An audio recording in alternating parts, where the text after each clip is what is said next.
then we smashing niggas, boy. I know this pussy nigga scared.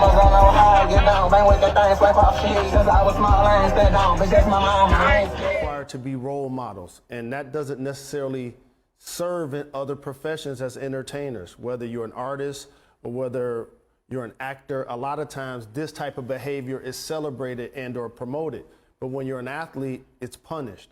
And for Ja to put himself in this situation just a short time after that scenario happened, I agree with Stephen A. This is going to be a 20-25 game suspension. It's unfortunate also for the organization because now it puts a damper going into next season. How well can you play if you're going to miss Ja Morant for so many games? But also, I gotta also say this: he is 23. He just finished his 4th year in the league, and I'm personally just glad that social media didn't exist when I was in college or when I was in the league, because like I said before, I put myself in a lot of questionable positions and made a lot. Bro, I gotta stop y'all. Enough's enough. Jalen, to you first. My brother, I need you to give yourself a lot of credit. Yes, you've made mistakes in your life, but you didn't know, you weren't forewarned. You lived your life, you made the mistakes, and then ultimately you corrected them, whatever those mistakes may be. Ja Morant was warned. Ja Morant was given a pass.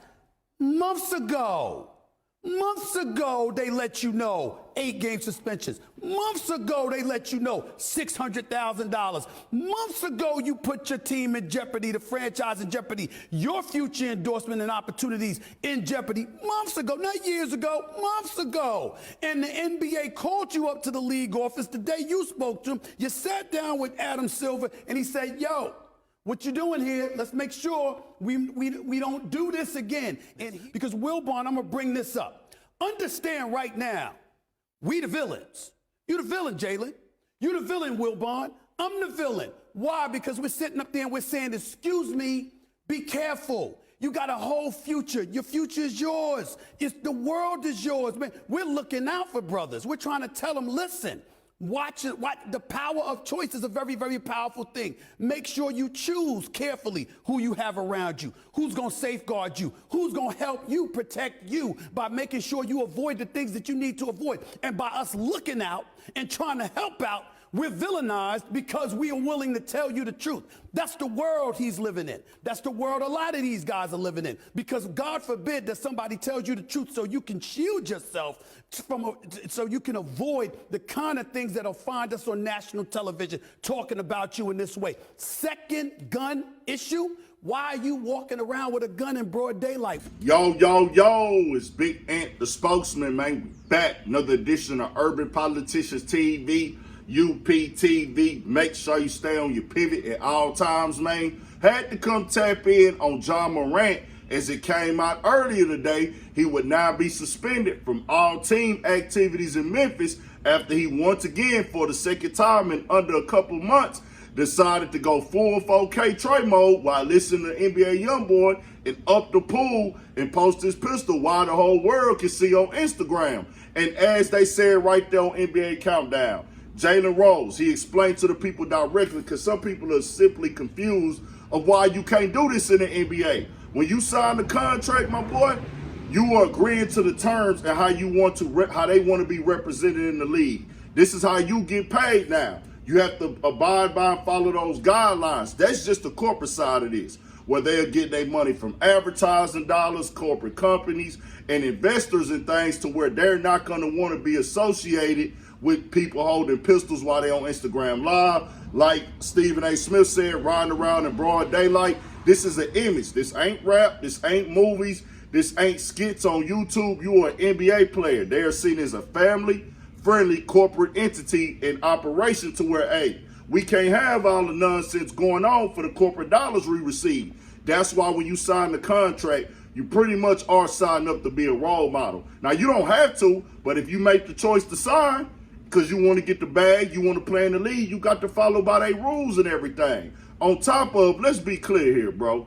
Flashing your gun and everything like that. Now, if you in the woods hunting, or if you a gun collector and that's how you presenting it, that's going to be a different energy of you just riding around in the car, bouncing up and down, getting crunk to music with your gun. or if you just in the woods hunting, or if you inside of the club with the gun. We know how these things turn out. Then the conversation be like, well, man, why you had the gun in the club and everything? He's an NBA player. He's not one of you niggas running around out here just chilling and hanging out, looking for ops or da-da-da-da. That's a lifestyle that some other people live that they wish they could get to the point of Ja Morant and everything. It is what it is, but like Stephen A. Smith say, my nigga, what is you doing, bro? But he had put out a statement back then when it first came with the interview that he felt that Ja Morant was just talking pretty much in so many words. Hey, man, that nigga just talking, man. That nigga ain't really learned from this quick and how everything going on. And as you see, he was right. And I see Warren Anderson actually coming out and speaking. He's a player for the Utah Jazz, saying, hey, man, why is this partner recording? He police and everything like that. Nigga, Ja Morant knew he was recording the whole time. They was turning up together. And at the end of the day, that nigga didn't put the gun in your hand and make you hold it. And his homie really tried to protect him and put the phone down. He thinking, nigga, we just turning up having a good time. But Ja Morant, Mr. Can't Get Right, be going into full 4K Trey mode and forgetting who he is. And I'm going to tell y'all like this, bro. We want Ja Morant to get right. We want him to be on point. We want him to win and be successful. You a superstar, bro. You a multi-million-dollar dude, and on top of that, you living your dream. We want this for every young black brother in America, for sure, after everything we done been through. But we know when you turn 30, you'll regret this behavior. We've seen it all before. Y'all ain't see the 40-40s on ESPN, not the 40-40s, the 30 for 30s. Yeah, that's what y'all go look at for all y'all asking why people tripping, because Stephen A. Smith is correct. Jalen Rose is trying to kind of put it on the softer side, because he relates, because he was a hooper kind of messing up back in the day, but it wasn't getting documented and seen like this. But look at the 30 for 30s, bro. Look how many of them would have did it differently if they could. Ain't no point in nigga going to jail when you have guns on you, flash guns in a certain way. It brings an energy like, oh, that nigga want his gangster tested. Nah, Ja Morant, you's a hooper, my boy. You made it out. Go be successful. Go be great. You already a multi-million-dollar dude, and you gonna be even bigger than what you are. So bounce back from this and go up. Tell me what y'all think. We got more coming, more videos, all that. 1,000 for shit show. Stay on your pivot.